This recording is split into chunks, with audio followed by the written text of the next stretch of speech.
اللهم صل على سيدنا محمد وعلى آله وصحبه وسلم. السلام عليكم ورحمة الله وبركاته. الحمد لله Rabbil Alamin. Segala puji bagi Allah pengatur sekalian alam. Kaum muslimin muslimat rahimakumullah, menceritakan tentang hukum dasar dalam syariat Islam ini. Sebelum kita membicarakannya, amalan-amalan syariat yang luas bidangnya di bab seterusnya nanti dirasakan wajar pula untuk disentuh tentang dasar hukum syariat Islam.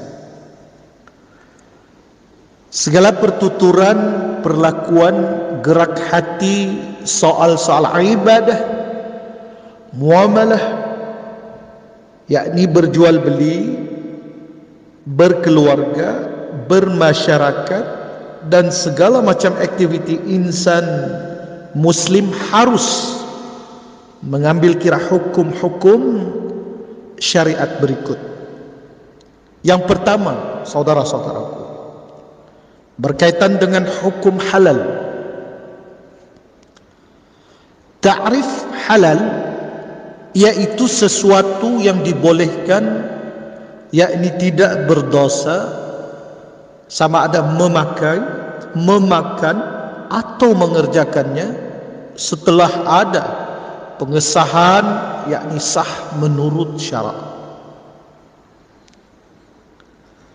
Firman Allah Subhanahu wa taala, a'udzu billahi minasy syaithanir rajim, kulu minat thayyibati wa'malu shalihan. Shadaqallahul azim. Yang bermaksud, makanlah daripada yang baik, yakni halal, dan kerjakanlah amalan saleh. Surah Al-Mu'minun ayat 51. Saudara-saudaraku yang dirahmati Allah, Allah Subhanahu wa taala memerintahkan kita makan dan minum daripada bahan-bahan yang baik, yaitu halal, suci lagi bersih, sebelum melakukan ibadat dan amalan saleh yang lain. Di samping itu, binatang yang boleh dimakan seperti kambing, ayam, lembu perlu disembelih terlebih dahulu sebelum dimakan, sesuai dengan tuntutan Islam, yang mana bila mana kita hendak memakan makanan-makanan yang khususnya sumber daripada daging seperti kambing, ayam dan lembu, perlulah disembelih terlebih dahulu. Yang kedua, hukum haram. Ta'rif haram yaitu sesuatu yang diberi pahala apabila meninggalkannya dan berdosa apabila mengerjakannya di sisi syarak. Hukum ini berlawanan dengan yang halal. Terdapat hadis yang diriwayatkan daripada Nabi sallallahu alaihi wasallam, kullu lahmin nabata min haram fannaru awlabih. Yang bermaksud setiap daging yang tumbuh daripada, yakni hasil makanan yang haram, maka neraka lebih layak baginya. Antara makanan atau minuman yang haram ialah daging babi, arak dan sebagainya.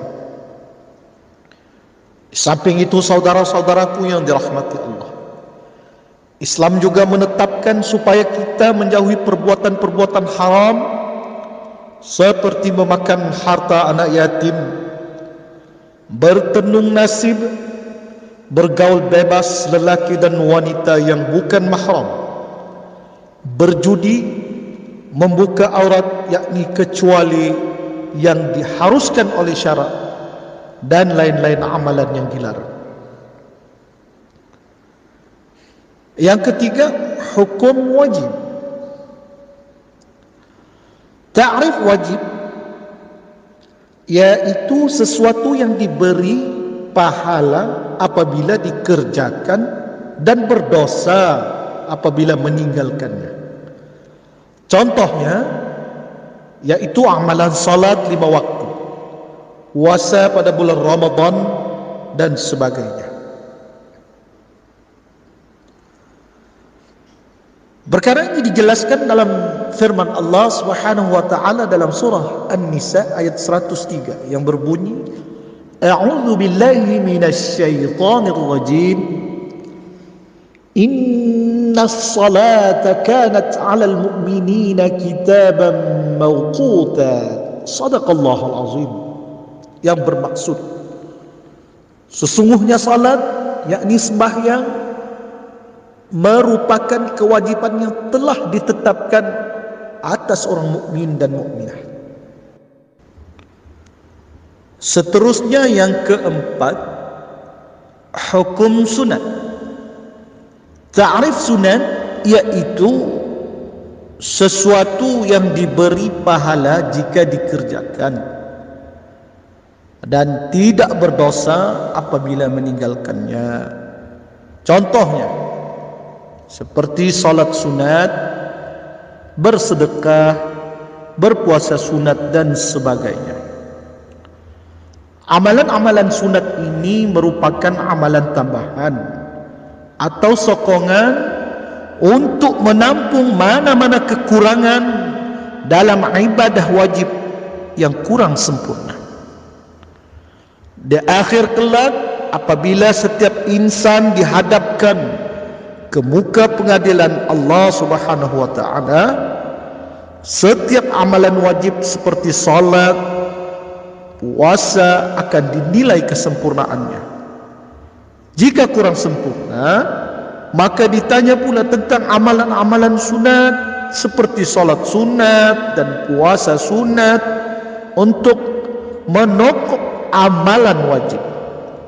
Ya, untuk maksudnya untuk menutup kekurangan dalam kita menunaikan amalan wajib tersebut. Yang kelima yaitu hukum makruh. Ta'rif makruh iaitu sesuatu amalan yang diberi pahala jika ditinggalkan dan tidak berdosa apabila mengerjakannya. Amalan makruh seperti memakan makanan yang berbau seperti bawang mentah, petai dan segala makanan yang menyebabkan mulut berbau busuk sehingga mengganggu jemaah lain khusus dalam solat juga dikira makruh. Nabi SAW sendiri menggemari amalan-amalan sunat dan membenci perbuatan yang makruh. Ibadat seperti solat yang dilakukan pada waktu-waktu yang tidak digalakkan adalah makruh seperti waktu gelincir, terbit dan juga tenggelamnya matahari. Hukum yang keenam yaitu hukum harus. Ya. Yang mana ta'rif harus ini tuan-tuan yang dirahmati Allah, yaitu sesuatu amalan yang tidak berpahala jika dikerjakan dan tidak berdosa pula apabila meninggalkannya, seperti makan, minum, bersiar-siar dan sebagainya. Yang ketujuh yaitu hukum sah. Ta'rif sah yaitu sesuatu amalan yang cukup rukun dan sempurna syaratnya menurut syarat. Contohnya, antara syarat sah salat itu ialah suci daripada hadas besar dan hadas kecil. Amalan-amalan sama ada yang wajib ataupun yang sunat, apabila tidak cukup rukun atau syaratnya dianggap batal atau tidak sah, ia tidak akan diterima oleh Allah Subhanahu wa taala sebagai ibadah dan dianggap sia-sia sahaja. Hal ini menampakkan kejahilan seseorang itu dalam melaksanakan amal ibadahnya. Dan yang ke-8, yaitu hukum batal. Ta'rif batal ini yaitu sesuatu amalan yang tidak cukup rukun dan syaratnya menurut syarat. Contohnya, tuan-tuan yang dirahmati Allah, salat akan batal jika bergerak berturut-turut sebanyak 3 kali. Kaum muslimin muslimat yang dirahmati Allah, dalam usaha kita memahami segala rukun dan syarat dalam satu-satu amalan, serta memberi perhatian pula kepada perkara-perkara yang boleh membatalkan amalan. Ini khususnya amalan wajib seperti puasa, salat dan haji yang akan membawa kepada kesempurnaan iman, Islam dan akhlak umat Islam itu sendiri. Kita tidak nafikan bahawa keampuhan akhlak umat Muhammad sallallahu alaihi wasallam masa kini boleh dikaitkan juga dengan pelbagai perkara, termasuk tidak mengambil berat terhadap rukun dan syarat amalan yang telah dan akan dilakukan. Memberi perhatian dalam rukun dan syarat sah adalah penting agar tidak batal dalam kita melaksanakan ibadah salat. Alhamdulillah, Alhamdulillah, mudah-mudahan apa yang telah kita kongsikan berkaitan dengan hukum-hukum dasar dalam syariat Islam ini dapat kita mempraktikkan agar kita lebih memahami soal hukum-hukum khususnya dalam syariat Islam, insyaallah. Aqulu qawli hadza wa astaghfirullah li wa lakum wa lisairil muslimina wal muslimat wal mu'minina wal mu'minat fastaghfiruhu innahu huwal ghafurur rahim.